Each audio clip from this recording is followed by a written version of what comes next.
السلام علیکم guys, welcome back to another video. ابھی ہم ریئیکٹ کرنے والے ہیں مولانا طارق جمیل صاحب کا بیان ہے افطاری کے وقت ایک بڑی غلطی، تو دھیان سے سنیے گا، بنا دیری کے ویڈیو شروع کرتے ہیں۔ میں رمضان کے آداب میں یہ بات بتا رہا ہوں، اور افطاری اتنی دبا کے نہ کریں، اور آپ کے جسم کی گندگی پورے سال کی جو جمع ہے، پھر آپ افطاری جب کریں تو سنبھل کے کریں۔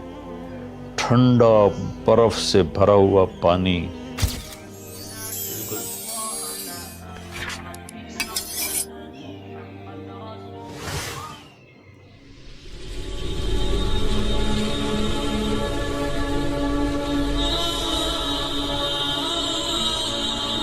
مولانا طارق جمیل صاحب فاؤنڈیشن۔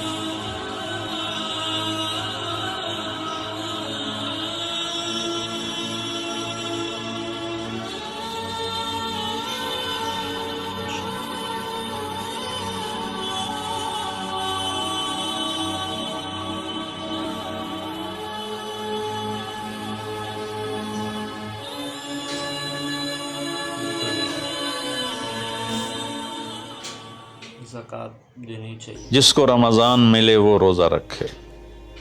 تو روزہ تو انشاءاللہ رکھیں گے، لیکن میں تھوڑی سی ایک گزارش کروں گا کہ جسم کی صحت کے لیے اپنی غذا پہ کنٹرول کریں۔ شاید کوئی یہ نہ بتائے، میں رمضان کے آداب میں یہ بات بتا رہا ہوں۔ سحری اتنی دبا کے نہ کھائیں کہ عصر تک اسی کے ڈکار آتے رہیں، کھٹے ڈکار آتے رہیں، اور افطاری اتنی دبا کے نہ کریں کہ پھر تراویح کے وقت پڑھاؤ کہ ہن میں کیویں پڑھاؤں، اٹھیا ہی نہیں جاندا، یہ تو ہے۔ مجھ بن کے ڈٹھا پہ ہوندا ہے۔ تو سحری کھائیں اتنی کہ بس عام معمول کا پیٹ بھر جائے، کچھ حصہ خالی ہو، اور آپ کو دوپہر سے بھوک لگنی شروع ہو جائے۔ جب آپ کو دوپہر سے بھوک لگنی شروع ہوگی تو آگے 6-7 گھنٹے کا سفر ہے، اس میں پوری مشین خالی چلے گی، تو جتنے گندے مادے اور فاسد مادے جمع ہوتے ہیں وہ سارے جل جاتے ہیں۔ بالکل۔ اچھا، رمضان کے دونوں طرف معنی آتے ہیں، وہ میں بتاتا ہوں، ابھی میں جسمانی بتا رہا ہوں۔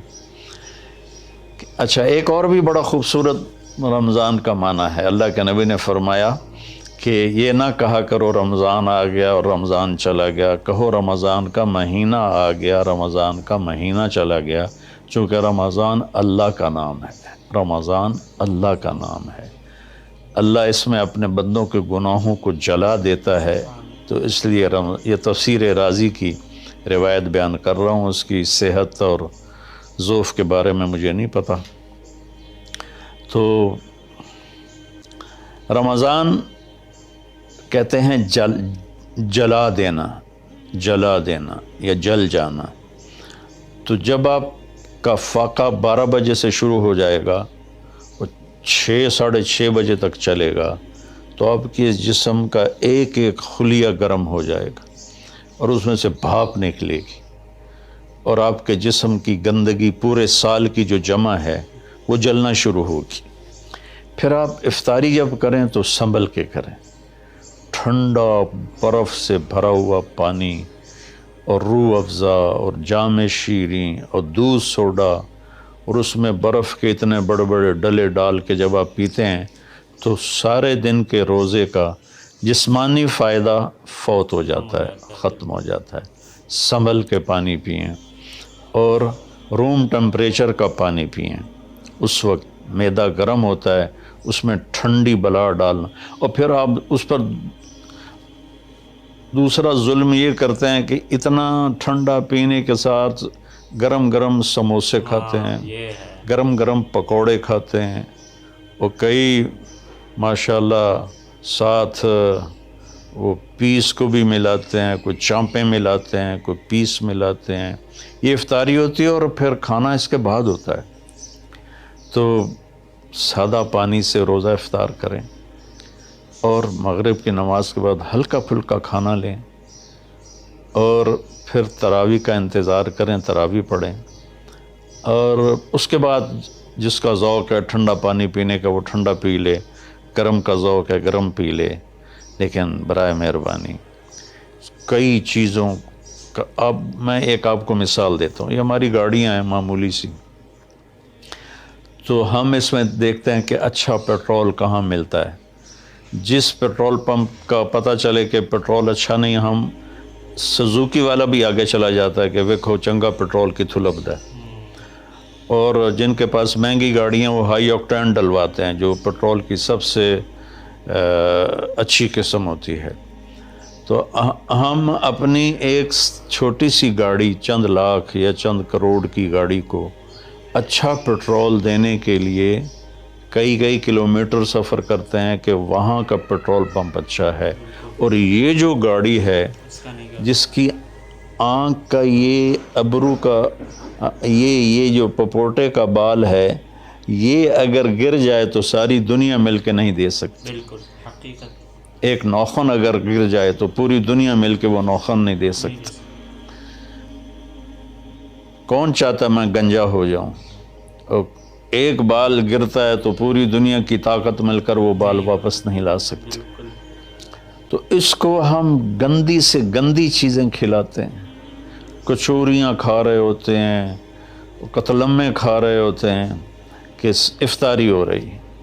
تو اللہ کے واسطے ٹویوٹا گاڑی میں صاف پیٹرول ڈلواتے ہو اور اس خوبصورت گاڑی میں گند بھر دیتے ہو، سموسے اور پکوڑے اور دودھ سوڈا اور جام شیریں اور روح افزا اور 7 اپ اور ٹھنڈے پانی، سکنجبین، اور اس کے اوپر پھر مرغے کے پیس اور چانپوں کے پیس، اور ابھی کھانا بعد میں کھانا ہوتا ہے. تو مہربانی کریں اپنے جسم کی صفائی کریں، اعتدال سے کھائیں. افطاری بھی اتنی کھائیں کہ آپ کی بھوک باقی ہو. تو آپ آرام سے تراویحیں پڑھ لیں گے. تو تراویح پڑھیں، پھر اس کے بعد آپ آرام کریں، جلدی سے سو جائیں. اور بعض نوجوان ساری رات جاگتے ہیں، ٹھیک ہے کوئی بات نہیں، جاگیں، کوئی نفل بھی پڑھ لیا کریں، کچھ اپنی گپ شپ بھی کر لیا کریں. اور پھر سحری ایسی کھائیں کہ اب اس میں پراٹھے پک رہے ہوتے ہیں اور ہر گھر سے پراٹھوں کی خوشبو آ رہی ہوتی ہے. تو پھر پراٹھوں کا بوجھ اپنے اوپر نہ ڈالیں، سادہ روٹی کھا لیں، سادہ سالن کھا لیں. تو پورے مہینے میں آپ کے پوری باڈی کی اوور آلنگ ہو جائے گی.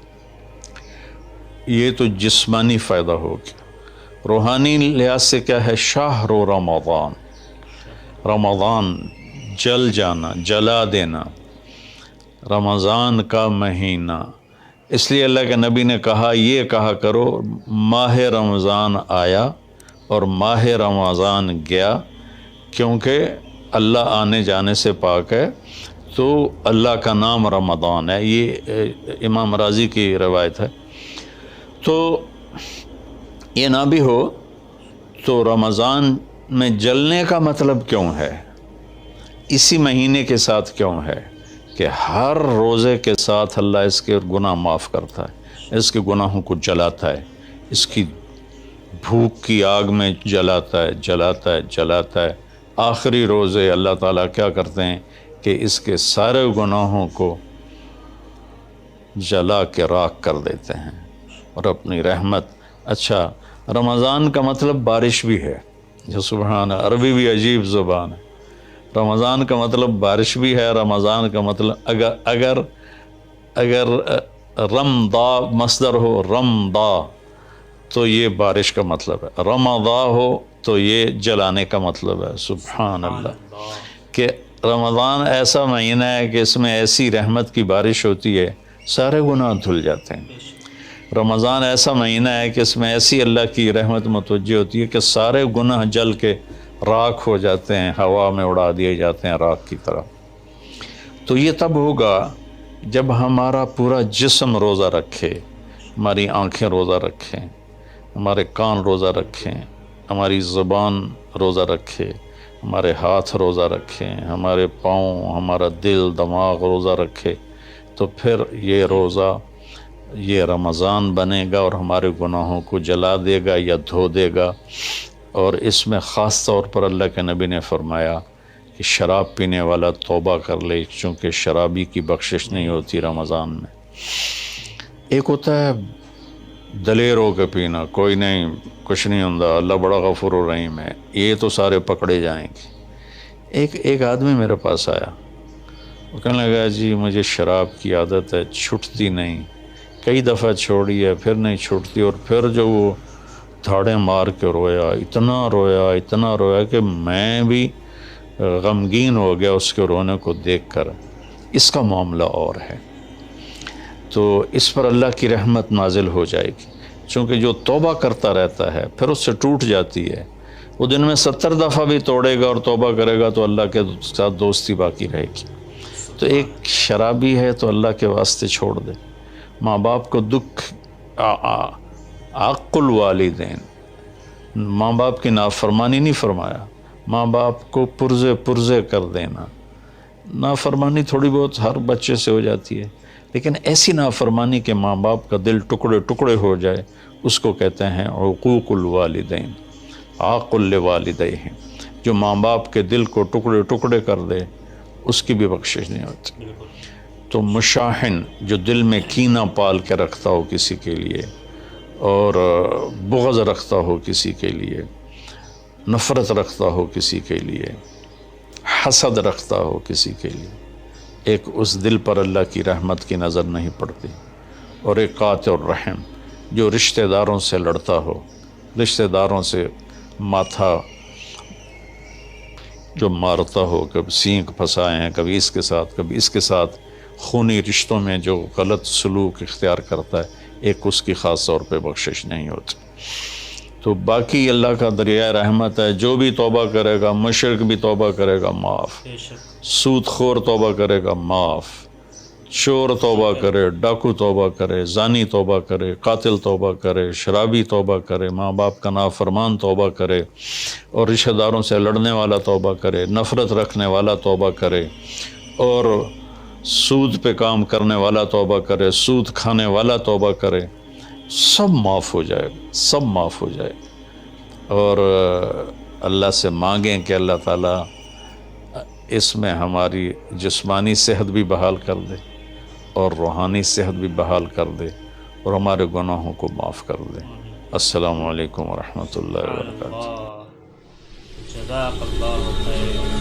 تو یہ تھی ویڈیو بھائی، بہت ہی پیاری ویڈیو تھی، اور جس طرح مولانا طارق جمیل صاحب کا فاؤنڈیشن بھی ہے، وہاں پہ لوگوں کو مدد کی جا رہی ہے، تو آپ بھی اگر کرنا چاہیں تو اوریجنل ویڈیو کا لنک میں ڈسکرپشن میں ڈال دوں گا، آپ ان کے چینل پہ جا کے دیکھ لیے گا کیا طریقہ ہے، اور سبسکرائب کر دیجیے گا ان کے چینل کو بھی، اس چینل کو بھی سبسکرائب کر دیجیے گا۔ اور بھائی یہی ہے کہ اللہ ہر کسی کی مغفرت فرماتا ہے اس مہینے میں، لیکن وہ جو کھلے عام گناہ کر رہا ہو اور معافی بھی نہ مانگ رہا ہو، تو یہ اس چیز سے بچنا چاہیے ہمیں۔ اگر غلطی ہو جائے توبہ کر لیں فوراً، تاکہ اللہ کی رحمت برستی رہے ہم پہ۔ تو بنا دیری کے ویڈیو کو الوداع لیتے ہیں، ملتے ہیں اپنی نیکسٹ ویڈیو میں، تب تک کے لیے اللہ حافظ۔